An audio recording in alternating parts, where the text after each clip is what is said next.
کسی شخص میں کیا خصوصیت ہو کہ ہم اسے اپنا مرشد بنا لیں؟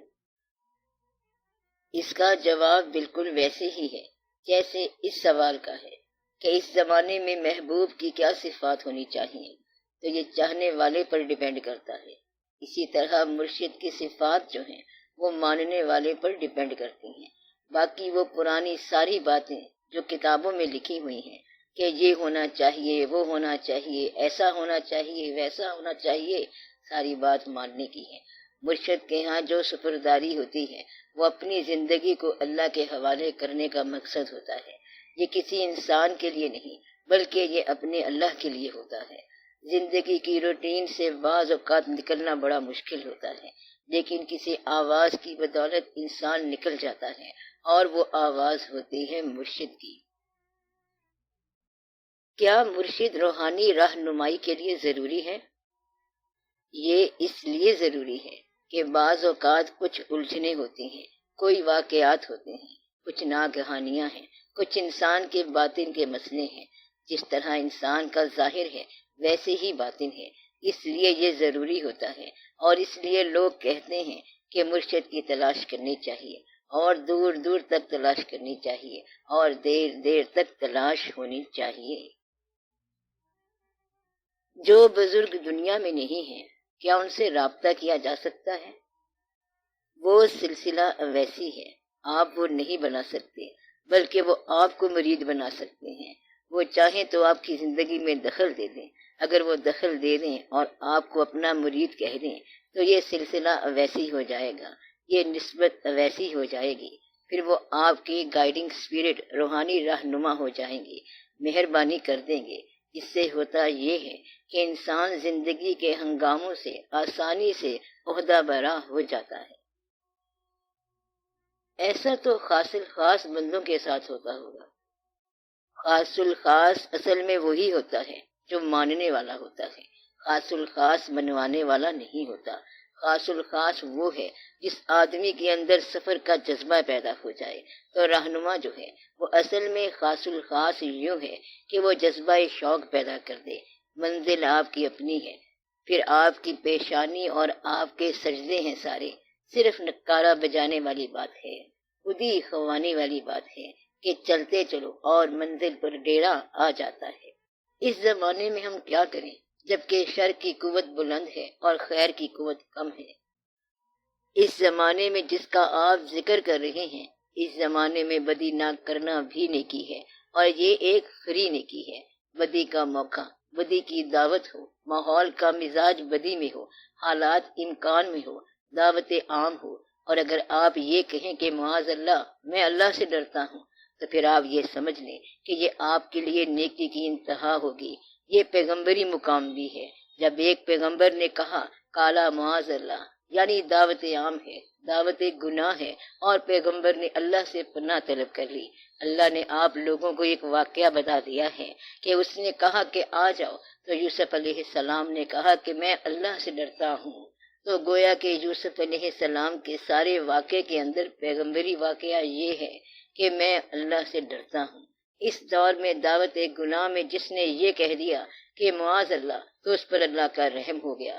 تو اس زمانے میں کم سے کم اور تھوڑی سے تھوڑی بدی کو ترک کرنا بھی نیکی ہے، اور چھوٹی سے چھوٹی نیکی کو اپنا لینا بھی نیکی ہے، کیونکہ وقت بڑا سخت ہے، ماحول بڑا سخت ہے، زمانہ بڑا خطرناک ہے، اور جس نے نیکی کا ایک پن اٹھا لیا تو یہی اس کے کام آ جائے گا۔ تو آپ کمزور نیکی اٹھا لو اور کمزور سا چھوٹا سا گناہ چھوڑ دو، یہ بڑی بات ہے، اور دعوت گناہ سے معاذ اللہ کر کے نکل جاؤ، بھاگ جاؤ، اللہ کی طرف فرار کر جاؤ۔ دانا آدمی وہی ہے جس نے ایک دفعہ دعوت گناہ سے فرار حاصل کیا تو سمجھو کہ وہ فلاح پا گیا۔ ماحول تو ایسے ہی رہے گا، ماحول کے اندر اگر شر زیادہ ہو تو آپ کو نجات نہیں ملنی۔ آج کل گناہ کے اتنے موقع ہیں کہ کہیں تو انسان کے خیال کو لذت کے ساتھ مصروف کر دیا، کہیں خیال کو ورائٹی کے ساتھ، ملٹیپلیسٹی کے ساتھ، ہنگامہ ہائی سود و زیاں کے ساتھ مصروف کر دیا، اور یوں چپکے سے دعوت گناہ ہو گئی، اور اس طرح آپ کو پتہ ہی نہیں چلتا۔ تو اللہ کی طرف فرار کر جاؤ، بھاگ جاؤ تو سمجھو فلاح پا گئے، تو آپ بھاگ جانے والوں میں شامل ہو جائیں اور کہیں معاذ اللہ میں اللہ سے ڈرتا ہوں۔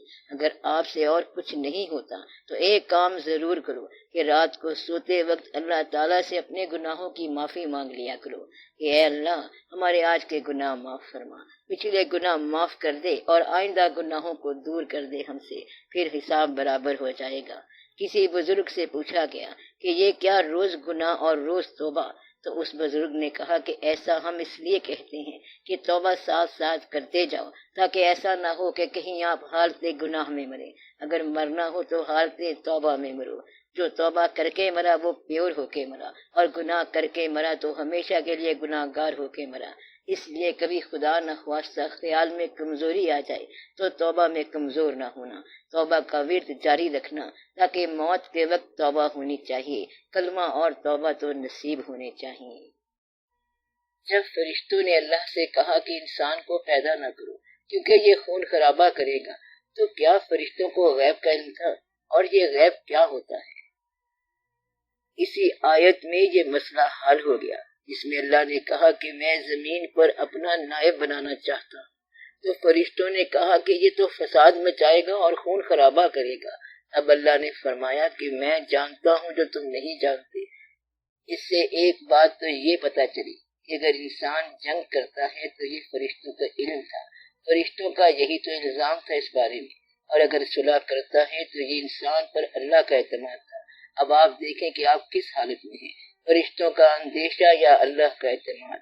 تو اللہ کا اعتماد پورا ہونا چاہیے، کیونکہ اللہ تعالیٰ نے بڑا بھروسہ کیا کہ آپ لوگوں کو اس نے اعتماد دیا اور کہا کہ انسان اچھا ہے۔ باقی یہ کہ فرشتوں کو علم نہیں تھا، آدم علیہ السلام کو یہ پورا علم نہیں تھا کہ جب اللہ نے منع کیا ہے تو اس کا کیا انجام ہونے والا ہے۔ کسی کو بھی مکمل علم نہیں ہے کہ کیا ہونا ہے اور کیا ہونے والا ہے، سوائے اس کے جو اللہ بتائے۔ یعنی جتنا علم اللہ نے دیا، پیغمبروں کے پاس کتنا علم ہے جتنا اللہ نے دیا، اور اللہ کتنا دے دے یہ اس کی مرضی ہے۔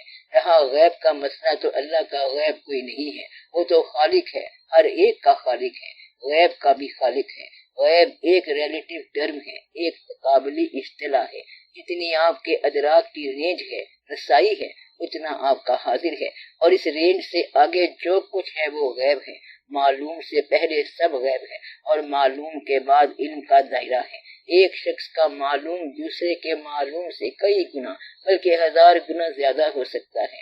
آپ جان سکتے ہیں کہ کل کیا ہونے والا ہے، کوئی نہ کوئی کہہ سکتا ہے میں جانتا ہوں کہ پرسوں کیا ہوگا، اور یہ بھی جانتا ہوں کہ تمہارا کیا علاج ہونے والا ہے۔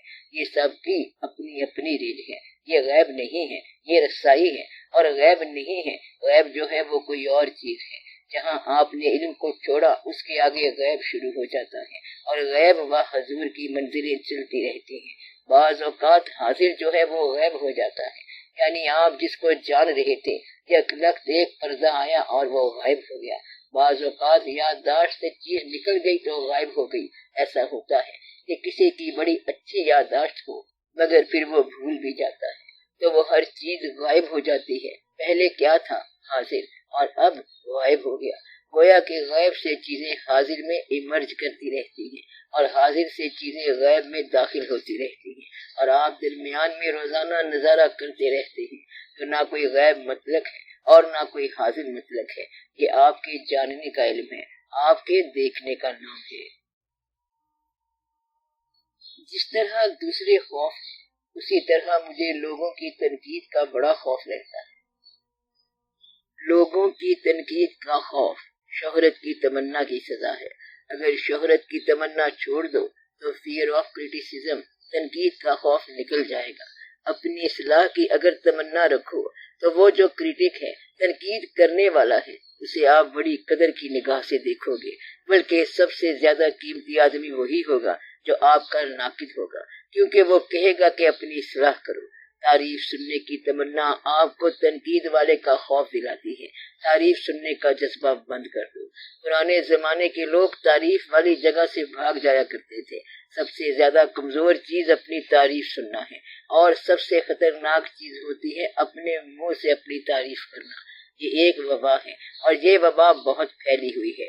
اپنی شکل کی تعریف، اپنے خاندان کی تعریف، اور اپنی ذات کی تعریف ایک وبا بن گئی ہے، پھر دوسرے تنقید شروع کر دیتے ہیں۔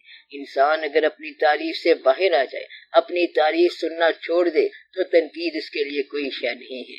فیئر آف کرٹیسزم جو ہے، تنقید کا خوف جو ہے، یہ کوئی فیئر خوف نہیں ہے۔